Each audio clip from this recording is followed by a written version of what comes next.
Hi, this is Denise Estrada, and you're watching True School Sports. All right, thank you. I'm assuming you do follow boxing closely? Yes. Yeah.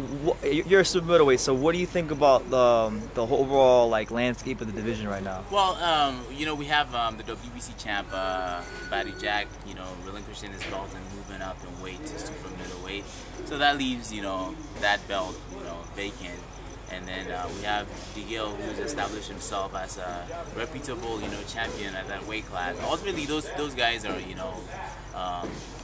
are within, the horizon. I'm looking forward to working my way up to the point where, I become a contender and eventually champion. That's my goal.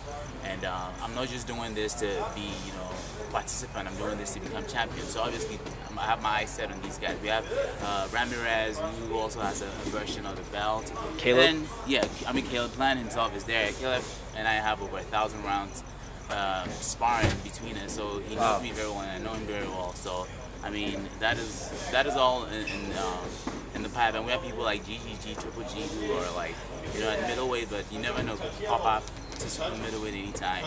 I'm not leaving anybody out.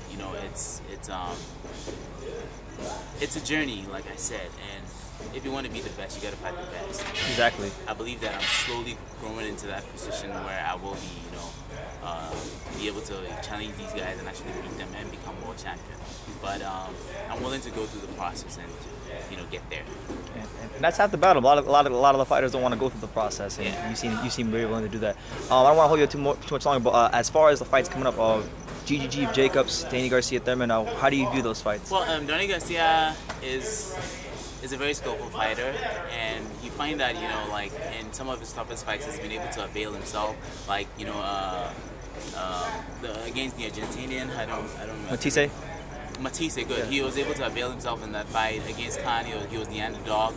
Some of the toughest fights he went in as an underdog, and every time he prevailed. And against Thurman is a legitimate welterweight.